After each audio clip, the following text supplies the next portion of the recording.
fandaharany radio madagasikara arahanao eto amin'ny televiziona malagasy iarahana amin'ireo solotena isam-paritra ampitapitao ampitanany zava-misy sy ny fiainan'ny mponina andavanandro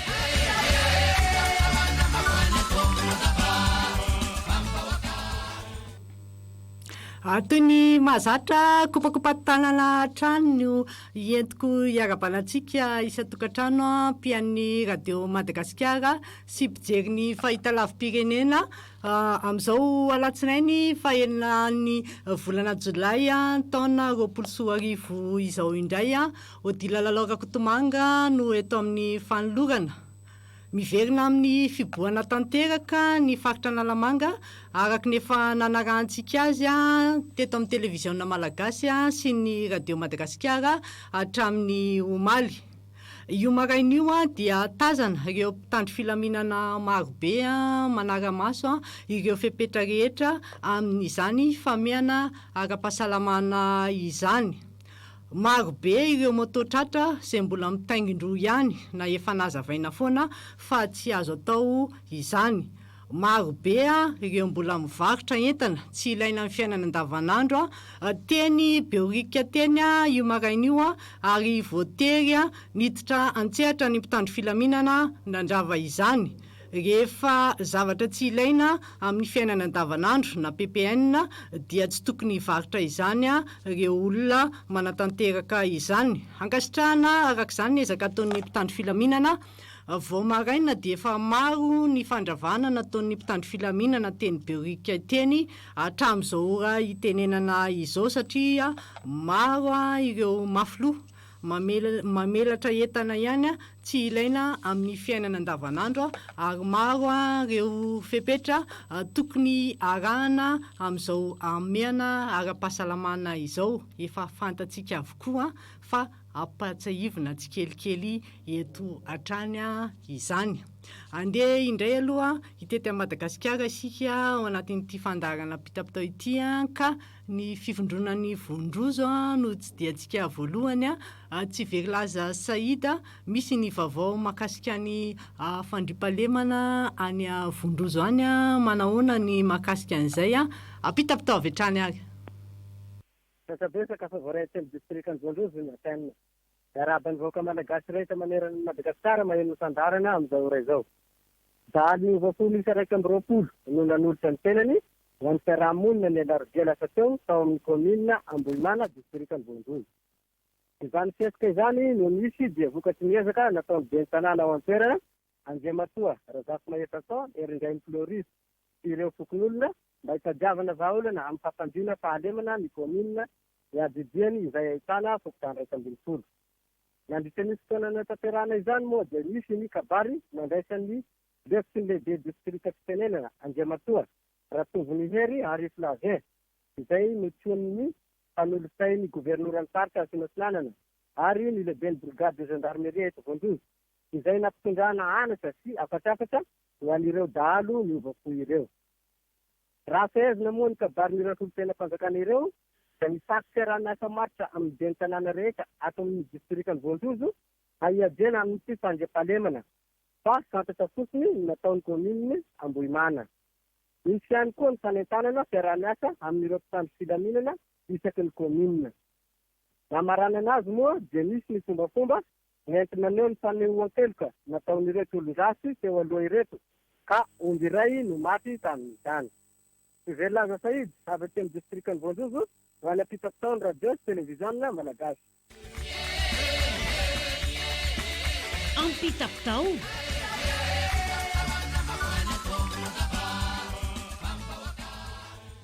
Ankasitrahana ny namana tsy very laza Saida avy any Vondrozo napita ny tsara fantatra tany antoerana tany avy any Vondrozo tsika dia ho any Taolagnaro ny makasika ny ady atao amin'ny Covid-19 any Taolagnaro Sidonie Angelina inona no vaovao azo ambara makasika an'izay any Taolagnaro any apitapitao. Miarahaba nareo namana mpiara-miasa rehetra ao anosy ao sy ireo izay mpanaraka tsy tapaka ny ampitapitao amin'izao fiandohany herinandro izao. Araka izany manoloana ny firongatry ny fiparitany valanaretina coronavirus dia no amafisina ny fanentanana amin'ny fanarahana ireo fepetra amin'ny fisorohana nisy paritany valanaretina. Fantatra izany nandritra ny fivovian'ireo mpikambana ao amin'ny CCO Anosy ny zoma fahatelo ny volana Jolay sy ny asabotsy fahaefatra ny volana Jolay taona 2024 lasa teo. Isan'ny distrika nahitana olona nitondra ny timokaretina ny taty Tolagnaro ary dia tsy mbola tafavoaka ny ala fa mbola eo am-piandrasana ny Valpitilina. Ko manao antsoavo ireo tompon'andraikitra amin'ny vahoaka ty an-toerana mba tsy hisian'ny fifaniliana andraikitra na fifanomezan-tsiny. Miainga eny anivon'ny fiarahamonina, toeram-piasana sy ny sisa. Tsy maintsy manao arotava avokoa ireo rehetra voatery hivoaka ny trano. Efa nisy nietsika nataon'ireo mpitandro filaminana mahakasika an'izany ka ny asabotsy teo dia olona 5 ny voasambotra ary niakatra 6 zany ny alahady. Tsy hisy tsony ny fandeferana raha ny nambaran'ny tompon'andraikitra fa ho tazomina mandritry ny 20 rana amin'ny toerana voatokana rehefa avy manao ny asa ho tombotoan'ny daholo be. Atevenina ihany koa ny fanaraha-maso ny barazy sanitaire ary dia hisy ny famindrana fanafody manerana ny birao sekoly ary ireo toerana betsaka olona mifamezivezy. Ankoatr'izany, misy ny paikady sy fepetra ny arahana nanapaka toy ny fizarana arotava eny anivon'ny Fokotany ka nitarina hatrany amin'ny kominina ambanivohitra izay miisa 20 ato anatin'ny distrikany Tolagnaro. Ny fananganana ireo komity loharano, ny fiaraha-miasa amin'ireo fikambanana tsara sitrapo. Misy ihany koa ny fizarana CVO ho an'ireo tokantrano izay heverina fa marefa. Izay ary no azo nambara avy aty Tolagnaro Sidonia Angelina ho any ampitapitaony Radio Madagasikara sy ny televiziona malagasy. Radio Madagascar Tolagnaro, FM 99.2 MHz. Radio Fandiry.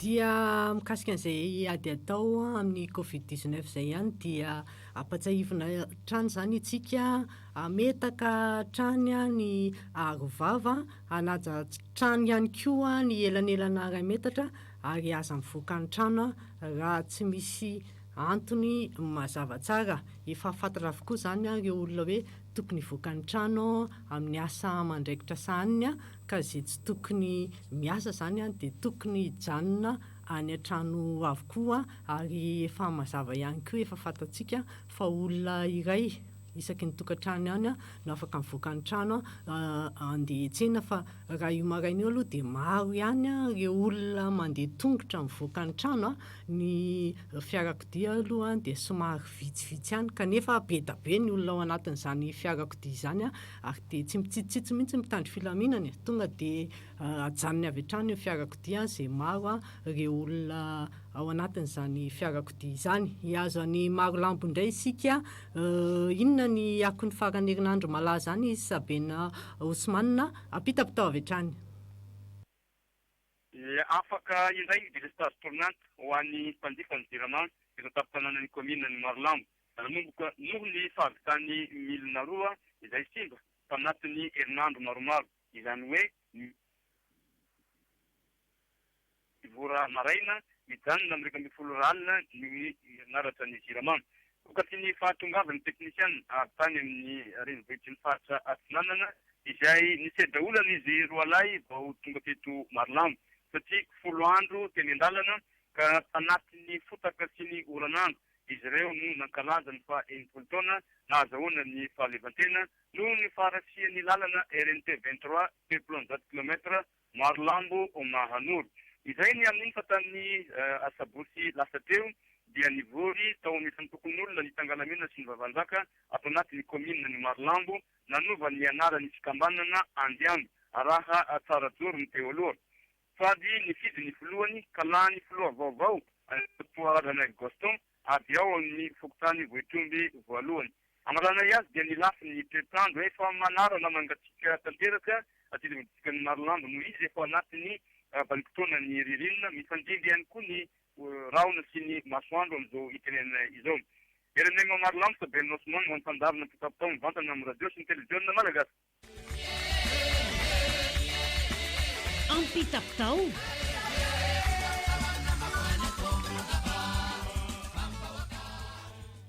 izay ny maresaka tany Marlambo tany raiky amby 20 mianadana ireo no hiditra mivantana ato anatin'ity fandarana pitapitao ity Ka fidirana faefatra andraisantsika namana avy any Maintirano, namana antena William, mahakasika ny fahasalamana, inona indray no azo ambara any Maintirano any, apita-pitao. Ia, ankoatra ny fampanazony izay tany ONG Blue Venture, ampampitombona sy fampivoarana ny fanjono madinika izay miasa sy mivelona ao anaty faritra rovana Nosy Barena ty amin'ny faritra Melaky, izay tantana fikambanana Bezinyray. Dia anisany ONG misehatra amin'ny sampana ara-pahasalamana ihany koa ny Blue Venture izay antsoina hoe programa safidy, izay mihay ny fahasalaman'ny mponina mipetraka eny amin'ny faritra rovana Andranomasina, Nosy Barena, izay miara-miasa amin'ny ministera fahasalamam-bahoaka ny ampitsindrovana ny mponina eny mba tsy harefara sy fahasalamana sy havita hiaro ny harena Andranomasina ary havita ny filanina fiainana andavanandro.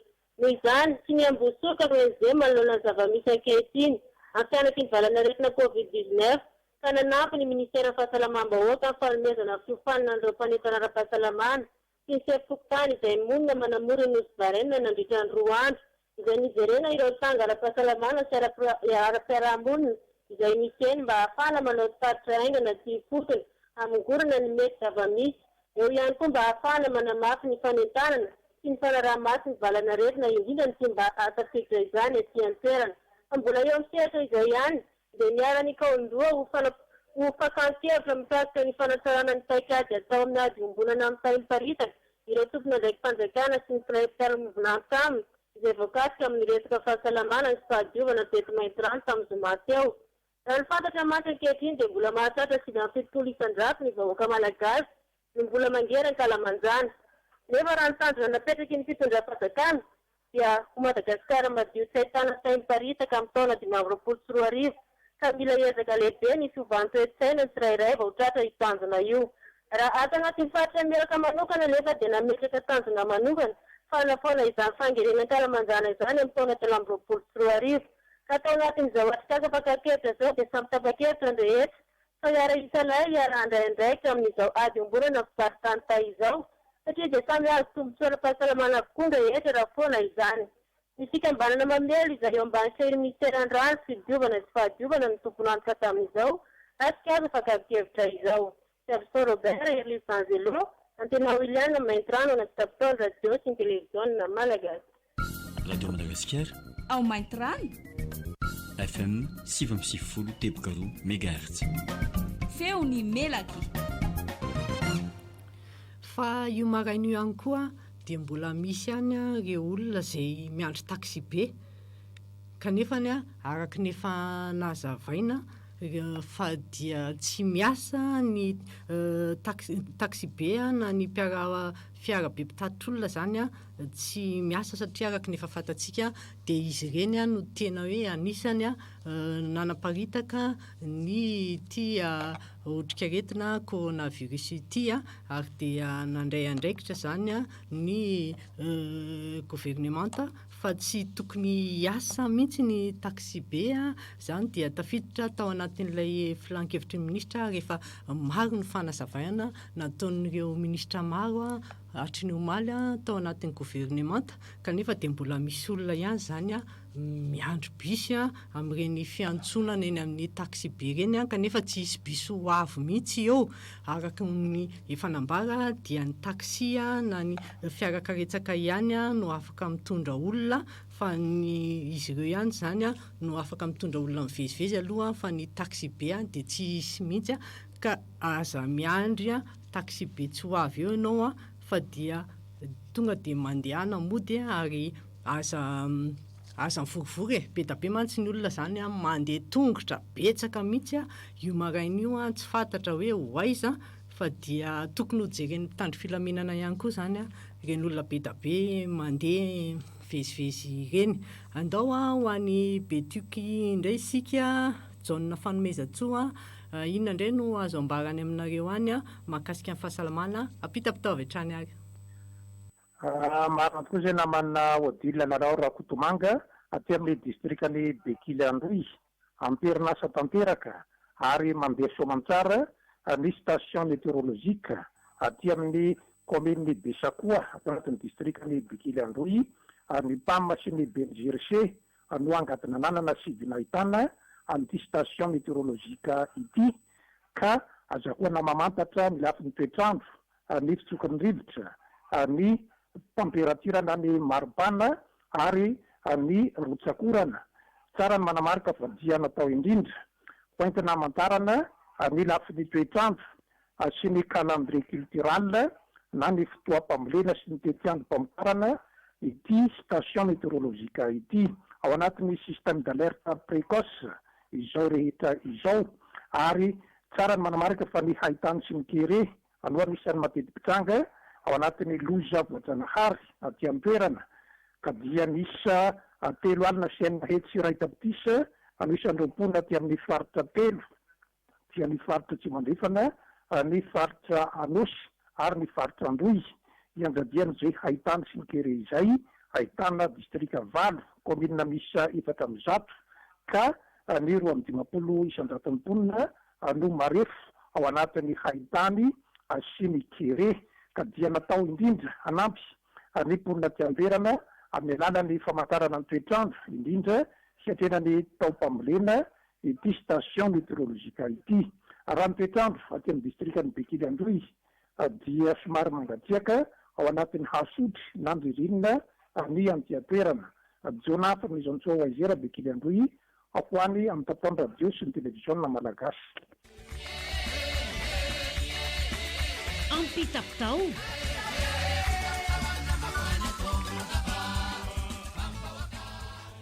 Rehefa avy any Betroka isika dia ho any Betroka indray Bene Patrika inona indray malaza any aminareo any tsy ampiandrela isika ampitapitao avy hatrany.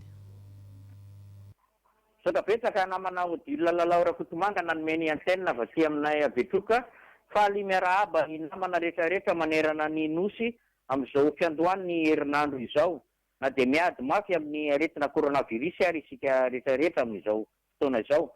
Amin'izao ameana ara-pahasalamana izao dia tsy mitsahatra ny manentana ireo vahoaka ato amin'ny commune urbaine Betroka ny docteur chef ny CSP2 Tolondrazana Zilson sy ireo ekipany izay miara-miasa aminy ny amin'ny anarahana ny torohevitra sy ny fepetra akapobeany sy paritahany ity aretina coronavirus ity.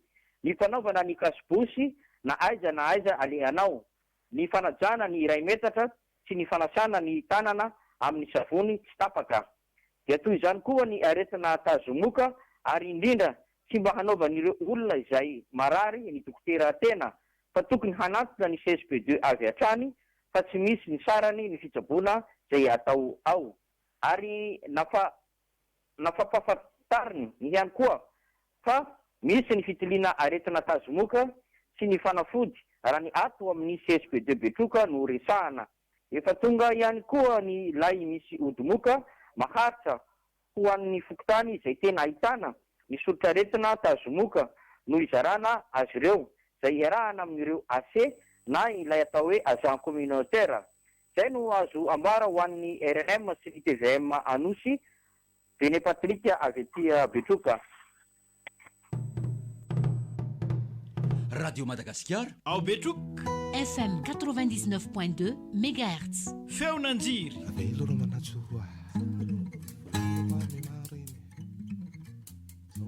Ny namana Bene Patrika avy any Betroka any toizantsika ihany ny resadresaka majinijinika ny fiarakaretsaka na ny taxi ihany zany aloha no afaka mitondra olona amin'izao famehana ara-pahasalamana izao ka olona 3 ihany no azon'izy ireo entina ary dia manaraka hatrany ny fepetra ara-pahasalamana izany mpitondra taxi izany. Iazo anantsiranana indray isika ny namana Marizidita inona no malaza makasiany lafiny sosialy amin'izao fiandohan'ny herinandro izao any antseranana any ampitapitao.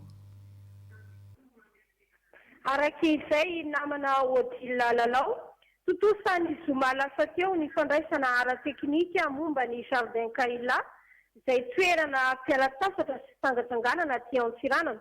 Tafiditra ao agnatiny tetikasa PADEV vatsian'ny Agence Française pour le Développement na AFD. Amin'ny mahaterana ifanareseran'ny tanora azy ity dia nasiana volodrome pisika anankiroa sy kianja filalaovana beach volley ary tsaraina ny manodidina ity jardin kaila ity araka ny fangatahany be ny tanàna ny Antsiranana. Marana ny anjaranay dia amin'ny sehatra ny fanabeazana nahazo ny anjarany amin'ny raiki-bolana avy amin'ny fitondram-panjakana ny sisikony Antsiranana voalohany izay miisa 770. Nanolotra izany ny filoha leftenanten'ny miaram-pirenena Ramatoa Eliante Joseline Maxime sady nanolotra ihany koa ny kit scolaire sy arovava ho an'ireo mpianatra hafa fanadinana CPE amin'ity taona ity. Raha ny toetr'andro aty Antsiranana dia mibalika tokoa ny masoandro fa mbola misy ihany ny tsoka varatsaza izay mampalaza ity tapany avaratriny nosy ity.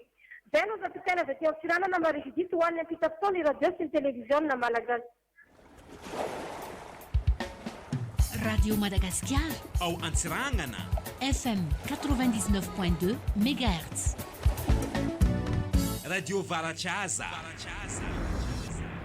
Dia izay ny akony radio Varatsaza avy any Antsiranana iazo any anivorano avaratra indray sika namana Morila Randrianary. Ijanony amin'ny sehatry ny fahasalamana isika satria izay moa zany no malaza amin'izao fotoana izao. Inona indray ny azo ambarany anivorano avaratra any apita-pitao. Itony hetsika fanefanana ataony comité de vigilance anivon'ny district Antsiranana faharoa mitsy anaovana arovava rehefa mivoaka ny tokantrano. Miatra izao mivoaka ny tokantrano, miatra izao ny sazy ho an'ny olona izay mivoaka ny tokantrano ivezivezy tsy manao ny arontava ny bureau ny mpanjakana tsy ahitana ny taratasy na ny afisazy momba ny fifindrany sy fiarovany valanaretin'ny COVID-19 ary ny fitaovana fasina rano sy savony anasana tanana aloha ny hiditra anatin'ny bureau atao anatin'ny district Antsiranana faharoa. Eto amin'ny tapitanana ny vanavaratra no nisantarana ny fisavana iarana amin'ny comité de vigilance nivon'ny district ny Antsiranana faharoa androany alatsinainy tsy hanavana sarangan'olona na saza na olon-dehibe na teratany vahiny dia tsy maintsy ampiarina ny sazy dia ny asa soa imbonana. Tamin'ity maraina ity dia nisy ny teratany vahiny roa miaraka amin'ny teratany malagasy maromaro tsy nanao ny arotava avatrany dia nampiarana ny sazy amin'ity fanaovana asa soa imbonana ity. Ka tsy nisy fandavina avokoa ireo rehetra izay trafa tsy nanao arotava tamin'ny maraina teo. Ny zavatra tsikaritra sy hita androany eo ambany soka ny manaovan'ny olona ny arotava. Midika zany fa tsy ny fatahorana ny aretina ny anaovan'ny arotava fa ny fatahorany ny sazy izay mety ianjady aminy. Araka izany dia ny comité de vigilance nivon'ny district Antsiranana faharoa manentina trano ny ponina tena district Antsiranana faharoa ny mbanaovan'ny arotava rehefa mivoaka ny tokantrano. Tsara marina fa tsy jano atan'ny commune Vanavaratra irery ihany ny fisavana ataon'ny comité de vigilance fa itetireo commune rehetra atao anatin'ny district Antsiranana faharoa. Izay ny avy aty ny Vanavaratra Gadis Rabinatoandro Morila Randrianary Mengetra ny Vano hoana pipitao ny radio sy télévision malagasy. Radio Madagascar. Ao anivorano avaratra. FM 103.6 MHz. Feony anivorano. Dia ankasitrahana ny namana Morila Randrianary dia entanina trano isika iain'ny onjam-peon'ny radio Madagasikara hijery ny fahitalavim-pirenena mba ahafahana mahafantatra ny zavatra rehetra manodidina an'ity coronavirus ity satria efa araka ny nambara teo na dia maro aza ny fanazavana efa natao dia mbola misy ihany olona miandro bus eny amin'ireny fiantsonana ireny tsy fantatra na tena tsy mahafantatra na mody adala na ahoana fa dia entanina trany aloha sika zany eno trany ny onjam-peon'ny radio Madagasikara sy ny televiziona malagasy ahafahana mahafantatra ny vaovao rehetra mahakasika ny ity coronavirus ity. Iazo ny mananara varatra indray sika iresaka mikasika ny fanabeazana ara-panatanjahantena Sarla Rabonarivelo ampafantaranay inona indray malaza ny mananara varatra any apita-pitao avy hatrany ary.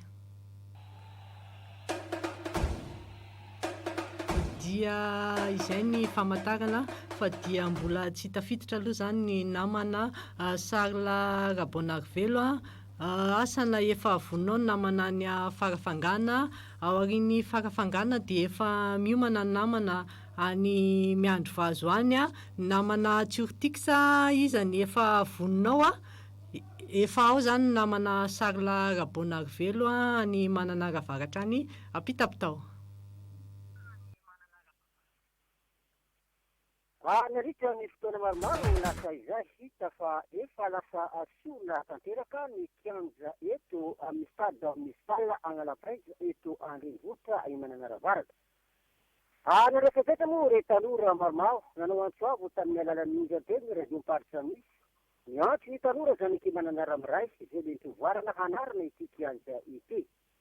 Ny sabotsy resake moa resaka ny asa fambolena gazon teo amin'ny kianja io. Tany amin'ny sifolo mahery kely teo no tonga ny andrianjara tamin'izany. Ary misy moa ny fanampiana ara-pitaterana toy ny tracteur sy ny lelavola avy tamin'ireo malala-tanana. Tanora lahy sy vavy no hita tao ary natao ny tontolo andro ny faharetiny. Savaranando no natao eto fa ny magnitsabeo no mbola ho azy. Ny sendritra ny tombony moa tamin'izany rekolonga amadiny classe de 3e ito andrenivohitra. Satria efa eo moa ny manatanteraka ny andron'ny Zuma BPC hampahamaramparanana izany ny atia misy isikony Mananaravatra diren'ny Analanjofo. Tsara moa namarika fa nandoana ny rehetra re moa narahana ny pepetatra io ny valinaretina ty toy ny fampiasana ny kasibosy. Ka ny Zuma BPC io moa ny atomboka ny androan'ny marena eo ary voafety ny fandaram-potoana voaraky ireo mpitansiritsy atao amin'ny fisiko mba isiany ny fandamina ao anatin'izany afahana manaraka izay fepetra amin'ny ity fampiasana ny kasibosy ho amin'ny reto tokolonga madinika ireto. Fa mbola tanterana manaraka moa ny fizitiny izay Zuma BPC ity. Akoatran'izay somary majomjombona ny toetandro milamina ny an-tanàna sady Rabonarivelo Mananaravatra ao amin'ny episode radio sy ny televizion na malagasy. Radio Madagasikara ao Mananara FM 101 tepokaro megahertz. Radio Maro Atomby. Ankasitrahana ny namana Sarla Rabonarivelo avy any Mananaravatra hiazo any farafangana indray isika namana Pascaline Rakotorson. Inona no azo ambara indray mahakasika amin'ny fahasalamana any farafangana any anareo avy hatrany ny antenne. Makasitaka odila lalao fa voray ety farafangana ny antenne tanjon'ireo vondron'ny tanora mpitarika eto farafangana ny haneho ny fandraisany andraikitra amin'ny fanentanana indrindra amin'izao valana retina miamorongatra izao ka hanao lahara-pahameana ny fahadiovana. Anaovana izany ary ny fivarotan-kena sy ny fivarotan-trondro eto an-toerana ka tanora mpitarika 520 eo no tonga nanadio ny Bezary na mahafasinana azy ary namenjaka ranom-panafody avy eo. Antony ny safidianana manokana izany dia noho ny hena sy ny trondro mipetraka amin'ny vatana eo ambony akalana tsy misarona ka tokony harovana. Fototry ny ailay ihany koa izany satria ao amin'ny Bezary io no iangan'ny sakafo ny fianakaviana. Ny avy eo amin'ny fiadian'ny tanàna ny farafangana moa no mpanohana ara-pitaovana amin'izao fetsika izao raha toa ka ireo tanora no tompo-kevitra amin'ny fanatanterahana ny asa. Ho fanabeazana ireo mpivarokena sy mpivarotrondro hanadio hatrany ny toeram-pivarotana toy ny vilia fihinanana ka mila diovina isan'andro ny fihetsika ireo tanora ireo. Ivantana avy aty amin'ny distrikan'ny farafangana Pascaline Rakotorson ho an'ny RNM sy ny TVM. Ampitapitao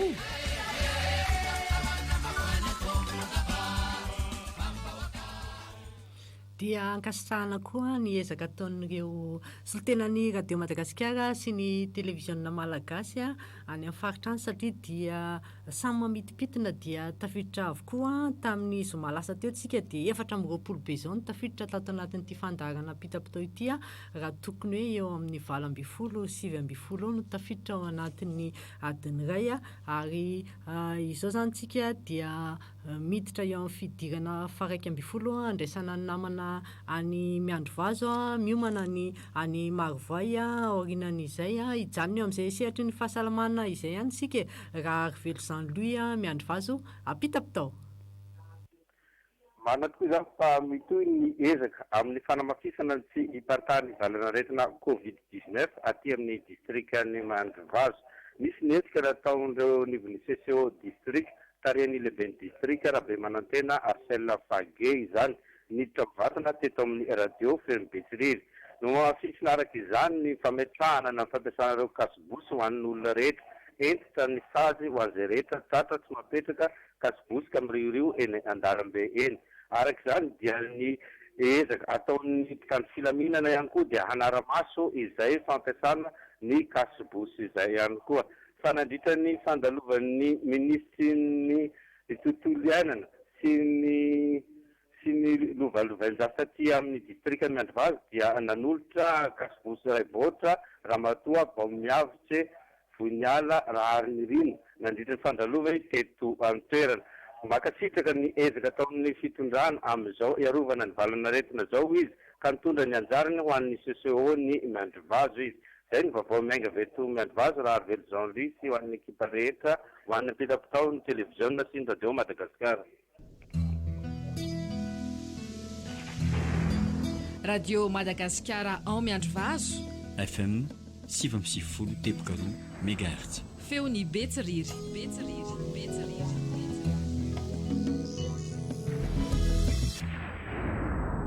Lohany andraisantsika ny namana Faraso Andriambelonoro any Marovay dia efa mimakomana ihany koa ny namana Marie Francine any Ambilobe ihany.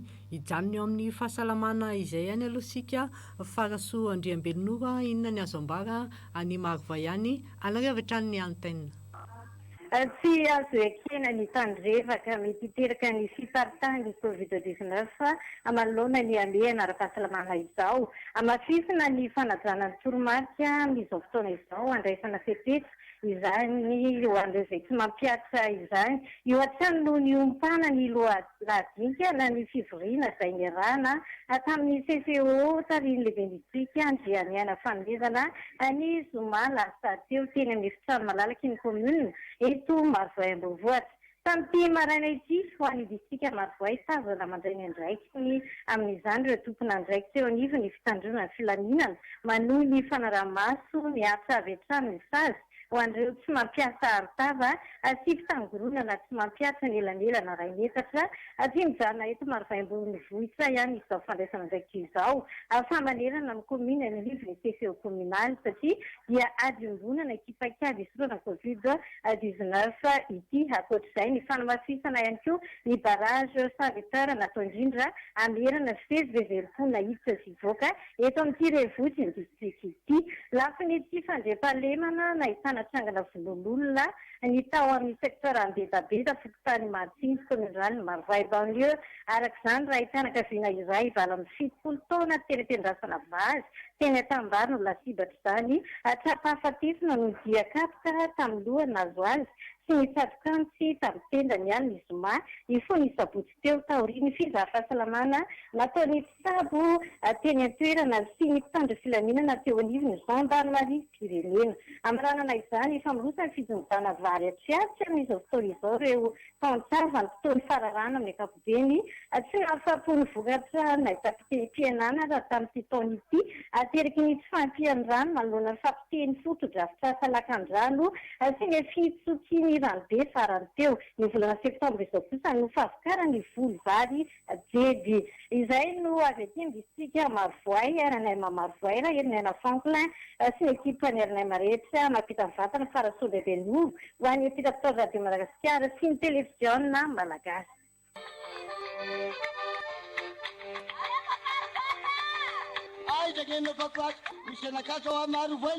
Radio Madagasikara ao Marovoay FM 200 MHz.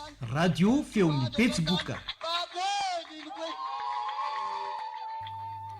Fa mahakasika an'izay ady atao amin'ny coronavirus izay ihany ho an'ny eto andrenivohitra dia ny boriboritany voalohany sy ny boriboritany fahadimy no faritra mena amin'ity coronavirus ity zany raha ny eto Antananarivo ary misy ireo mpitandro filaminana marobe izay paritaka izay anara-maso izay fepetra amin'ny fameana ara-pahasalamana izay mba tsy paritahan'ity coronavirus ity amin'ny boriboritany hafa. Andeha indray isika ho an'ny Ambilobe rehefa alohan'ny andraisantsika namana any Ambilobe aloha zany dia efa miomana ny any Iakorany inona indray no azo ambara ary Marie Francine any Ambilobe any mahakasika ny sosialy amin'izao fiandohan'ny herinandro izao ampita-pitao avy hatrany ary. Ia, eo amin'ny pejy sosialy izay dia siramamy sy bodifotsy ary kasibosy avy tamin'ny solombavambahoaka ny Madagasikara voafidy Ambilibe, Andriamatoa sy ny Brino nozaraindreo fikambanana anatin'ny tanam-baovao Mavana Noronala commune urbaine Ambilibe ambany tariany Madame Edvige sy Jean-Claude Diva sy ny tariny ho andro be antra mare fara-piainana ao anivony tanam-baovao Mavana Noronala Ambilibe no malalahady tolakandro fa 5:00 tamin'ny telora raha vo arak'izay ireo be antra ao anivony tanam-baovao Mavana Noronala Ambilibe io tamin'ny fahazahoana fanampiana avy tamin'ny solombavambahoaka voafidy Ambilibe Andriamatoa sy ny Brino ireo Nambaramatoa Edvige sy Jean-Claude Diva mpagnetsiketsika ny vahoaka ao an-toerana fa tsy jana amin'izao ihany ny etika fa hitohizina amin'ny endrika maro samihafa atsary karakarana ny mba azahoan'io tanam-baovao Mavana Noronala Ambilibe io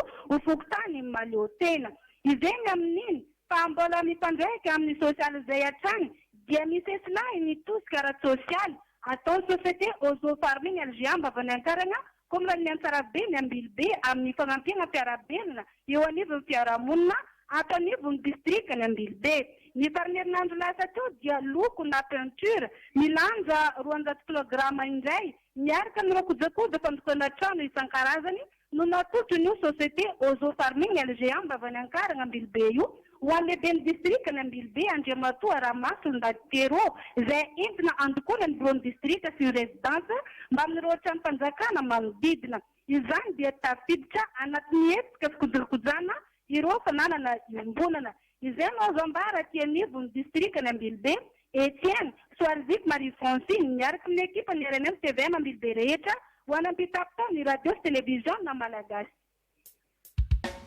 Radio Madagascar ao Ambilobe FM 101.2 MHz. Feony mahavavy. Fidirana faefatra amby folo andraisantsika ny namana ny akora miomana ny any Beroro any aorianany izay tovinjanahary mahakasika ny sosialy izay ihany any akora inona indray no azo ambara pitapitao voarain'ireo mare fara-pivelomana tato amin'ny commune ambanivohitra akora avokoa ireo toana avy amin'ny fitondram-panjakana izay natokana ho fitonjovana azy ireo ao anatin'izao vanimpotoana ny famehana ara-pahasalamana izao ampahibe maso ary tao anatin'ny fitoetra ara-pahasalamana no nanaovana ny fizarana teo atokotany malaraky ny commune Andrakora kavary 5 gony koftira 10 box rano fisotro 20 paty ary savony 10 box ny vita tamin'izany tamin'ny anaran'ny commune ny famezana kanikarika izany be ny tanàna ny Akora Andriamatoa Savotera Asina Andrianomby Simon Hermanina ary miara-manao fisaolana sy fakasana sy fitondram-panjakana ny azy ireo hatramin'izay ka hatramin'izao marihana fa fanampiana ny diany faharoa izao ny zaraina izao ka misy 500 ireo marefo ny sitraka izany tovinjanahary Telectin Dodora be fizaraina RNM Akora ho any apita-pitondra atao sy ny televizion na malagasy Ampitapitao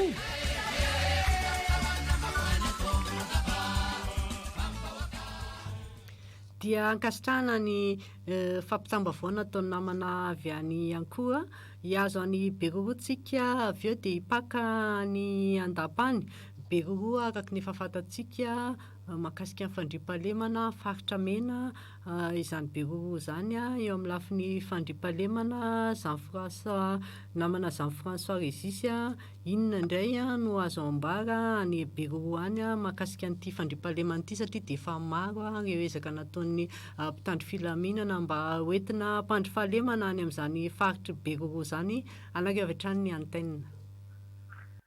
Arak'izany dia nidina ifotony teny anivon'ny commune ka nitondra fanentanana ho an'ny olona amin'ny fametrahana fandriampahalemana maharitra ato anatin'ny distrikan'ny Beroro ireo mpitondra fanjakana aty an-toerana izay notariny Andriamatoa lehibe ny distrika Jovin Thomas miaraka amin'ny mpitandro ny filaminana sy ny filohan'ny Dinabe eo anivon'ny distrika ary ny assistant parlementaire izay nisolitena ny solombavambahoaka voafidy aty an-toerana nanomboka ny 30 jona ka ny afara ny 3 jolay teo moa no nanaovana izany etsika fanentanana izany somary narisarisa ihany mako ny sy fandriampahalemana tato amin'ny distrikan'ny Beroro tato ato ka izany indrindra no antony nanosika ny lehiben'ny distrika nidina teny ifotony na ny vahoaka na ny mpitondra dia samy nahatsiapa fa ny fampiarana ny dinafaritra atsimo andrefana ihany no vahaolana mahomby indrindra amin'ny ady atao amin'ny asan-dahalo ka mila mandray andraikitra ny tsirairay fa tsy tokony ankinina amin'ny mpitandro ny filaminana irery ihany nefa izany. Ho amafisina manomboka eto ny fampianarana fampahafantarana ny olona ireo andiny talàna voalaza ao anatin'ny boky Dinabe atsimo andrefana mba ahafantarany rehetra manaraka antsakany sy andavany ny lalàna misy izany dinafaritra izany. Ankoatra ireo moa dia noraraotiny andriamatoa lehiben'ny distrika ihany koa ny fanentanana ny olona amin'ny tokony atao amin'izao valinaretina coronavirus izao. Zay no azo ambara avy ety amin'ny distrikany Beroa, Jean-François Lezis, manapita-pitaondradio de Madagasikara sy ny televiziona malagasy. Radio Madagasikara ao Beroa, radio Akony Vohimalaza, FM 7.0 MHz. Dia izay ny marisaka tany a Beroa tany a hiazo anandapa itsika dia avy eo any a Brickaville any. Zalema zanona manahoana no makasika ny akony farany herinandro tany andapa tany a tsy ampiandrely isika nanavatra ny antenne. Anisany nangamarika iny farany herinandro iny tokoa satria andapa ny afaliambeny ny poniny ankaibe manontolo satria dia tanteraka tokoa ilay fampanantenana ny hagnanaovana ilay lalana pavé 2 kilometatra sy 500 metatra anjarany renivohitra andapa. Fa dia tsy mbola natomboka aza ny asa dia efa fe ny fanantenana ny olono amin'ny anombohan'izany asa izany satria efa vita soamantsara ilay lalana pavé andiany voalohany anjarany renivohitra andapa 400 metatra. Karaha tonga teto ny governoran'ny faritra Sava nametraka safidy amin'izay hanaovana pavé 2 kilometatra sy 500 dia hipoka tsy misy ohatr'izany ny lapantanana ny atapa. Tapaka tamin'izany ary fa 2 kilometatra sy 500 metatra hatao amin'ny lalana mianjo ny fokontany betsakotsako iny miainga avy eo amin'ny dimaka antangeny hatreo amin'ny dépôt Jamamy ilay 2 kilometatra sy 500 metatra. Avy eo amin'ny rond-point amin'ny trampon'olo andapa kosa ilay 2 kilometatra ambiny sisa mitodiky miala atsimo miazo ny fokontany andapa sud iny ka hatreo amin'ny les océans no tapitra ny 2 kilometatra fa kosa samy naneho ho fahavonofana ny fanometanana ireo mpandraraha amin'ny tapany atsimo iny ny hanovy ny asa lalana hatramin'ny Cap-J farafarasiny agnoany no fotombotsoa ny vahoaka andapa manontolo raha ny nambaran'izy ireo. Tahaka ny tanan-kely lafa tiomby ny teto andapa ny farany herinandro teo ka tsy lany ehehy noho ny fiafian'izy ireo nandritra ny fotoana lava tegna lava tamin'ny lalan-dratsy na ny tapany atsimo izany na ny tapany avaratra. Fa ny lempalemana kosa indray dia samy mandro sy lavoloha ny aty andapa no ny etraketraky ny tsy matafitody amin'ilay voniologno misy tapitapy be ihany ka raha nanombo retapitisariary ny governoran'ny faritra Sava amin'ilay lavola hamezana izay magnamelo aranom-baovao ka azahoana ireo mpanao ratsy dia notovolany ny ray amin'ireo mpandraraha taty andapa dia matoa Bejoma Frederic Bi mahitahita 2 tapitisariary ny fanomezana omena izay tsara sitrapo azahoana loharanom-baovao amin'izany ka tafiakatra 3 tapitisariary araka izany ny lavola amezana ireo izay magnome na azahoana loharanom-baovao mikasika ireo tsy matafitody ireo mba hiainany rehetra ao anatin'ny fandriampahalemana izany rehetra izany. Mbola mitoto be ihany ny Alazana Vanilla aty andapa ka tamin'ny farany herinandro teo dia tany amin'ny commune Ambodimanga voalohany iny nahatrarana mpangalatra la Vanilla ary dia miara-miasa tokoa masy amin'izao aty an-toerana ireo mpitandro filaminana sy ny andromaso tokon'ologno izay saika misy isan-tanàna nefa tsy kely lalana ny mpanao ratsy. Zalema Jeanne andapa wanapitapitao ny radio sy ny televiziona malagasy. Radio Madagasikara ao andapa FM 99.2 MHz. Radio Varimangitry. Dia izay ny akom-baovao farany herinandro nangony namana Zalema Zanona ho any Brickaville isika miomana ny namana Eric Gervais any Mapikony aorinan'izay iresaka fanabeazana indray isika any Brickaville any André Andrea Flavienne, inona no azo resahana mahakasika ny fanabeazana ny Brickaville any amin'izao fiandohan'ny herinandro izao, apitapitao. Vita tanteraka tamin'ny faran'ny herinandro iny ny fanadinana androna BPC raha teto amin'ny Cisco ny Brickaville no lazaina. Raha ny CV Brickaville moa dia ireo isan'ny mpianatra nandray anjara tamin'izany fanadinana androna BPC izany dia miisa 527 ireo mpianatra soratra anarana. Ny tonga niatrika izany fanadinana androna BPC izany kosa dia miisa 17. Araka ny fantatra ny voalazan'ny direktrisy ny CV Brickaville moa, Madame Chris, dia ny fantatra dia ny andro ny talata izao no mivaly izany fanadinana androna BPC izany ho an'ny CV Brickaville. Nandritra ny fanaovana ny fanadinana moa dia voaza tanteraka ny fipetra ara-pahasalamana, ny fansivan'ireo mpianatra ireo ny arosava, ny fipetrahana elanelana 2 metatra, ny fanasana tanana amin'ny savony dia voaza tanteraka izany nandritra izany fanadinana BPC androna izany. Raha ny toetrandro rehefa ny distrikan'ny Brickaville dia maloka ny toetrandro sy fingady masoandro. Andrea Flavienne sy ny ekipa rehetra ny distrikan'ny Brickaville ho any apitapitao ny radio sy ny televiziona malagasy. Radio Madagasikara ao Brickaville. FM 760 tebokaro MHz. Radio Marmaniry.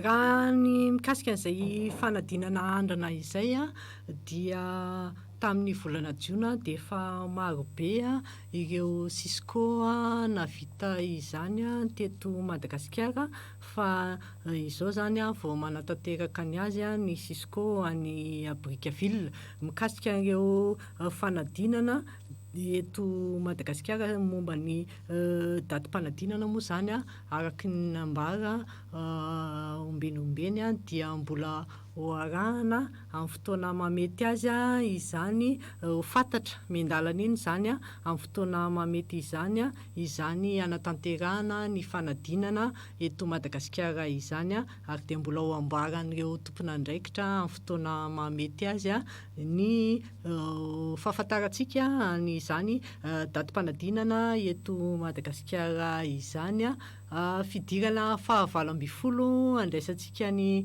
namana any Mampikony dia miomana koa namana tia Mitsinjo tiany ony any Mitsinjo any ao aorinan'izay misy ny tsy fandriampahalemana mitranga ny Mampikony any Eric Gervais manahoana ny mahakasika an'izay apitapitao.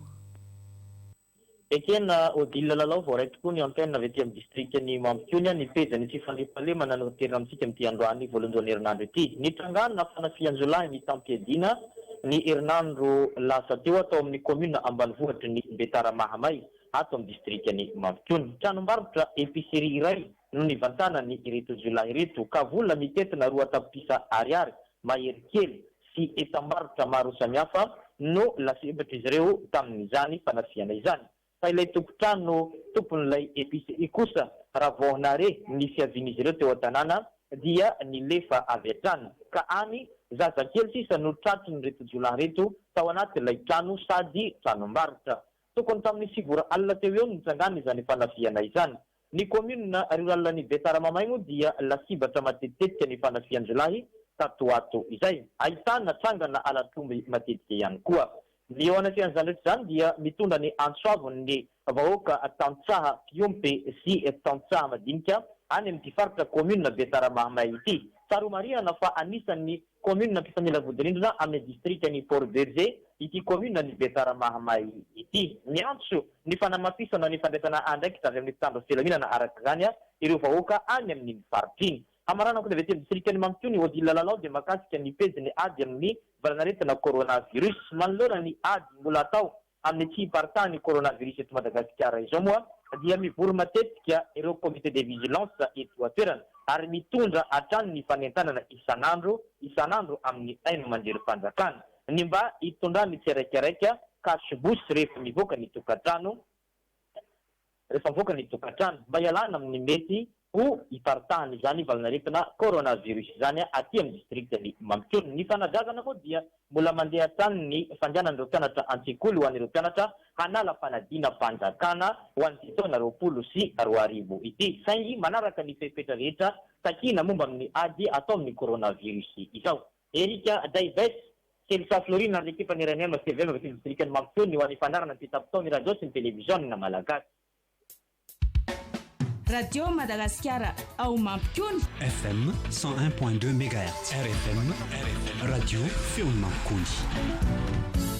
Dia isorana betsaka namana Eric Daibes napafantatra ny tsara fantatra tany Mampikony tany iazo any mitsinjo isika aorinan'izay miomana ny any Amboasary Atsimo ary aorinan'ny Amboasary Atsimo dia miomana ihany koa namana Tsalika any Mahajanga any. Andao ary namana tianyony inona no azo ambara mikasika ny kolotsaina any Amtsinjo apitapitao.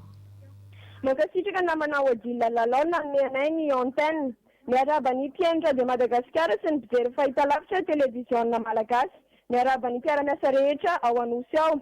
Arak'izay nambaranao teo zay namana Odila makasika ny kolotsaina izay no tanterahina ny farany herinandro teo tao amin'ny Doany Maroandravy, Antsero Panjava ary Salamiry izay manamorona ny fariny Kinkony ao anatin'ny komuna ambanivohitra Antseza ny fanompoan'ireo Sakalava Sandrangautsy.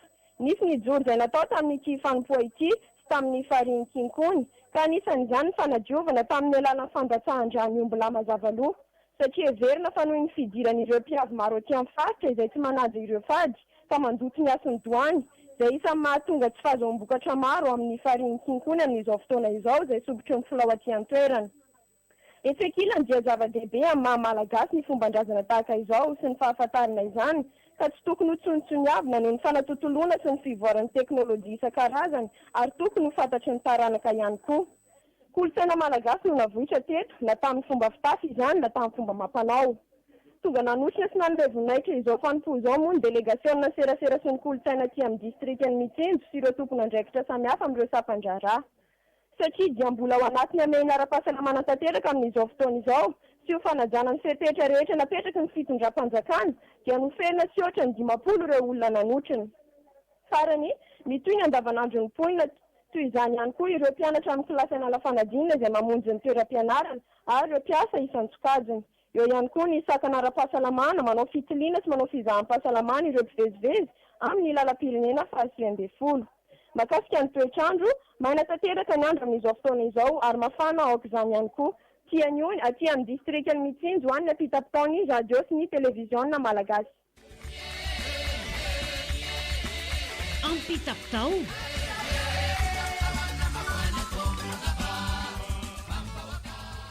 Fidirana faharoapolo andraisantsika namana ny Amboasary Atsimo aorinan'izay dia miditra namana Tsalika any Mahajanga any efa mandeha dia mandeha fotoanantsika efa dia mamidipitina zany nareo lahy mikasika ny tsy fandriam-pahalemana Fidela Rabenarson any Amboasary Atsimo apitapitao. Araka izay tsy fandriam-pahalemana izay dia tokantrano iray no tafiany dahalo mitapiadiana ny aliny asabotsy lasa teo tokony tamin'ny Tsizora alina tena ny fokotany mora feno eto taptanana ny Amboasary Atsimo tao anatin'ny fomba feno abibiana tanteraka moa no nentin'ireto olon-jatsy nanjoba ireto fianakaviana ireto vokany naratsa mafy izy nivady ka lasa tamin'izany ihany koa ny entana an-trano ny vola ny firavaka volamena ny vola fotsy sady mbola misombain'izy ireo ihany koa ny fiaran'ilay iray mpianakaviana. Marina moa fa efa manaraka fitsaboana ary tsy misy atahorana ny fahasalaman'ny ireto mpivady ireto amin'ny ratra izay nahazo azy ireo. Mbola eo am-pikaroana ny dahalo ny samby filaminana aty an-toerana amin'izao fotoana izao. Nanao antsoavo araka izany amin'ny fitondram-panjakana ny vahoaka aty Amboasary Atsimo amin'izao fiverenany tsy fandriam-pahalemana mahery vaika izao indray. Izay no azo ampitaina avy aty Amboasary Atsimo Fidelia Benarson taikina minjoro ho anapitapitaony radio sy televiziona malagasy.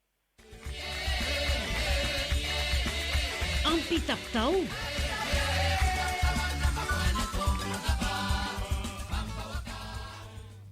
dia omentsika ny namana mavitrika tsalika ny famaranana fampitana mivantana nyty apitapitao ity a inona ny azo ambara ny mahajanga ny namana tsalika apitapitao.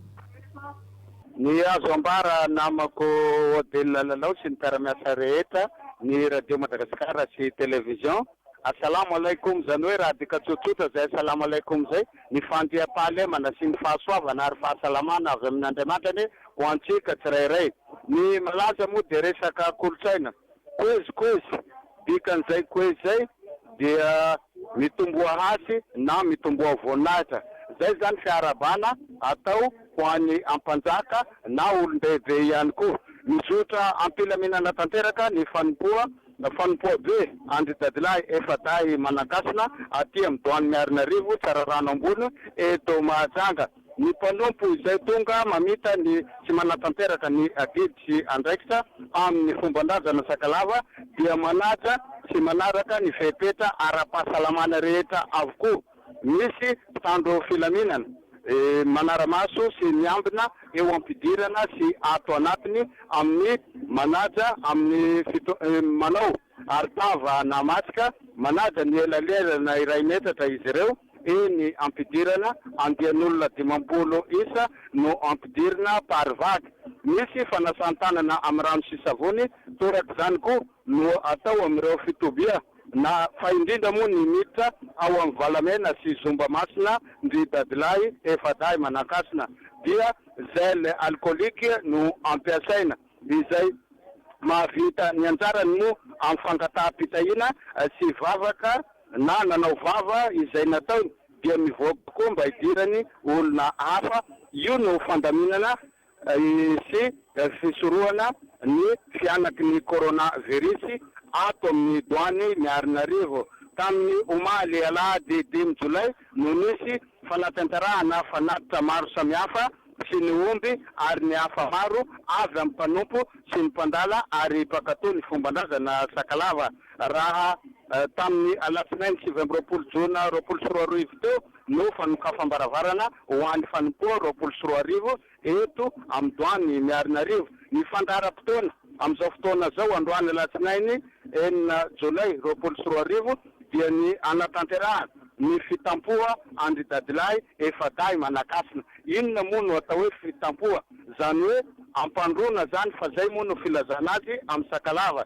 Nambarany sy no amafisy ny mpanjaka Beniboeny ary misy gi sy tompon'andraikitra ara-drazana isan'ny ambaratongany ato amin'ity Doany Miarinarivo ity. Fa ny fanompoa izay atao dia manaja sy manaraka ny toromarika sy fepetra rehetra natao ny fitondram-panjakana amin'ny ameana ara-pahasalamana satria ny fanompoa be toy izao hoy izy ireo dia fangatahana ny fitahina amin'ny razana sy zanahary mba ho maiva sy ho soa ary ho salama daholo ny tsirairay handresy ny valanaretina zay manahirana antsika amin'izao fotoana izao arety mandoza coronavirus. Ao anatin'izany ihany koa moa ny fangatahana ho an'ny tanindrazana sy firenena malagasy araky ny fotom-pinoana ny mpitana ny fomba nentim-paharazana Sakalava. Marina fa taloha dia tao Antsabingo any amin'ny village touristique no nampitampoana Ndry Dadilahy Efadahy Manakasina fa rehefa tsy voahaja sy tsy voafehy intsony ny fady ankehitriny samihafa satria misy fady samihafa izy mahakolotsaina azy zay satria efa maro loatra moa ny olona ka samy manao saim-pantana dia nanaiky sy naniraka ireo Dadilahy Efadahy Manakasina ireo hampitampoina ato amin'ny Doany Miarinarivo ihany mandraka ankehitriny.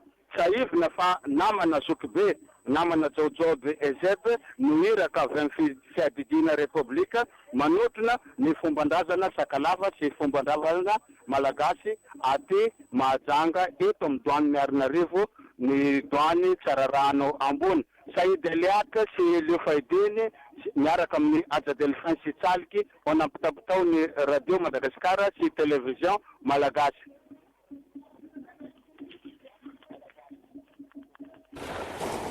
Radio Madagascar. Ao Mahajanga. FM 99.2 MHz. Feony Bueno. dia izay fidirany namana tsarika izay ihany koa no namarana ny fampitana mivantana amin'ny alalan'ny ampitapitao. Fa alohan'ny amaranantsika azy dia ankerezintsika ireo mpitsabo marobe satria dia manao ny ainy-tsy ho zavatra izy ireo amin'ny ady atao amin'ny ty coronavirus ity ka dia ometsika fankahirezana zany ireo mpitsabo marobe eto Madagasikara.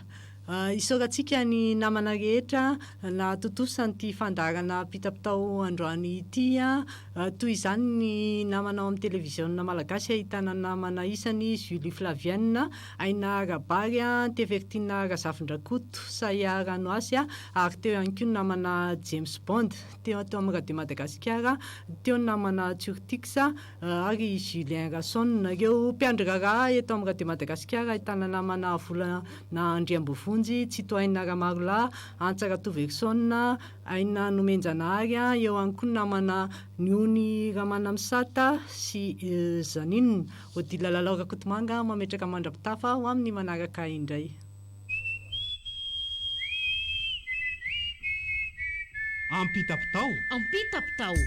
Ampitapitao fandaharany Radio Madagasikara arahanao eto amin'ny televiziona malagasy iarahana amin'ireo solitena isamparitra.